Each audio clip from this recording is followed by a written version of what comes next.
ನಮಸ್ಕಾರ ಎಲ್ರಿಗೂ ಪಾಕಸ್ವಾದಕ್ಕೆ ನಿಮ್ಮೆಲ್ರಿಗೂ ಸ್ವಾಗತ. ಇವತ್ತಿನ ವಿಡಿಯೋದಲ್ಲಿ ಓವೆನನ್ನು ಪ್ರೀ ಹೀಟ್ ಮಾಡೋದು ಹೇಗೆ ಅನ್ನೋದನ್ನು ನೋಡೋಣ.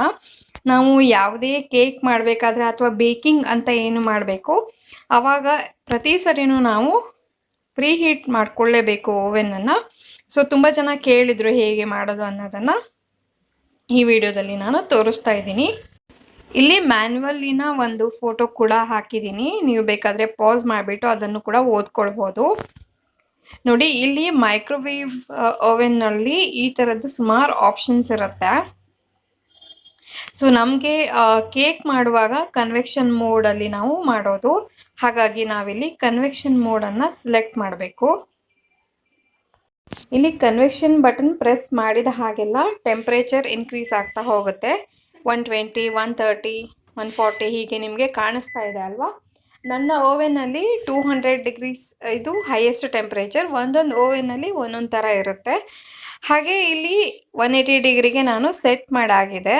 ಆಮೇಲೆ ನಾನಿಲ್ಲಿ ಸ್ಟಾರ್ಟ್ ಬಟನನ್ನು ಒತ್ಕೊಳ್ತೀನಿ. ಪ್ರೀ ಹೀಟ್ ಮಾಡೋದಕ್ಕೆ ಇದನ್ನು ಮಾಡ್ತಾ ಇರೋದು.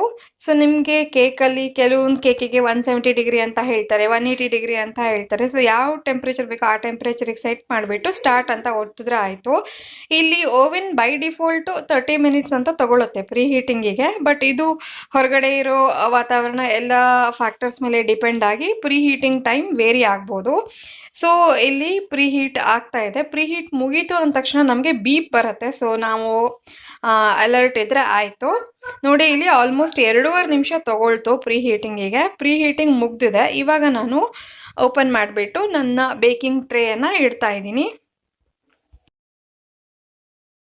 ಇವಾಗ ನಾನು ಟ್ರೇ ಇಟ್ಟಿದ್ದಾಗಿದೆ. ಇವಾಗ ವಾಪಸ್ ನಾವು ಟೈಮ್ ಸೆಟ್ ಮಾಡ್ಕೊಳ್ಬೇಕು. ನಮಗೆ ಎಷ್ಟು ಟೈಮ್ ಬೇಕ್ ಮಾಡಬೇಕು ಅನ್ನೋದನ್ನು ನಾವು ಸೆಟ್ ಮಾಡ್ಕೊಳ್ಬೋದು. ನೋಡಿ, ಇಲ್ಲಿ ಮಿನಿಟ್ಸ್ ಅನ್ನೋದನ್ನ ಪ್ರೆಸ್ ಮಾಡ್ತಾ ಇದ್ದರೆ ಇಲ್ಲಿ ಟೈಮ್ ಕೂಡ ಚೇಂಜ್ ಆಗ್ತಾ ಹೋಗುತ್ತೆ. ಸೊ 10 ಮಿನಿಟ್ಸ್, 20 ಮಿನಿಟ್ಸ್ ಹೀಗೆ ಯಾವ ಥರ ಎಷ್ಟು ನಿಮಿಷ ನಿಮಗೆ ಬೇಕಾಗಬೇಕು ಅನ್ನೋದನ್ನು ನಾವಿಲ್ಲಿ ಸೆಟ್ ಮಾಡ್ಬೋದು. ಈ ಥರ ಸೆಟ್ ಮಾಡಿಬಿಟ್ಟು ನೀವು ಸ್ಟಾರ್ಟ್ ಅಂತ ಕೊಟ್ಬಿಟ್ರೆ ಆಯಿತು. ಅದು ಕಂಪ್ಲೀಟ್ 10 ಮಿನಿಟ್ಸ್, ನೀವು ಎಷ್ಟು ಮಿನಿಟ್ಸ್ಗೆ ಸೆಟ್ ಮಾಡಿರ್ತೀರ ಅಷ್ಟು ಮಿನಿಟ್ಸ್ ಆದ ನಂತರ ಬೀಪ್ ಮಾಡುತ್ತೆ. ಸೊ ಹೀಗೆ ನಾವು ಪ್ರೀ ಹೀಟ್ ಮಾಡಿ ನೆಕ್ಸ್ಟು ಬೇಕಿಂಗ್ ಮಾಡೋದು. ಈ ವಿಡಿಯೋ ನಿಮಗೆ ಇಷ್ಟ ಆಯಿತು ಅಂತ ನಾನು ಭಾವಿಸ್ತೀನಿ. ಇಷ್ಟ ಆಗಿದ್ದಲ್ಲಿ ಲೈಕ್ ಮಾಡಿ, ಶೇರ್ ಮಾಡಿ, ಕಮೆಂಟ್ ಮಾಡಿ. ಹಾಗೆ ಚಾನಲ್ಗೆ ಹೊಸಬರಾಗಿದ್ದಲ್ಲಿ ಸಬ್ಸ್ಕ್ರೈಬ್ ಆಗೋದನ್ನು ಮರಿಬೇಡಿ. ಧನ್ಯವಾದಗಳು. Thank you for watching.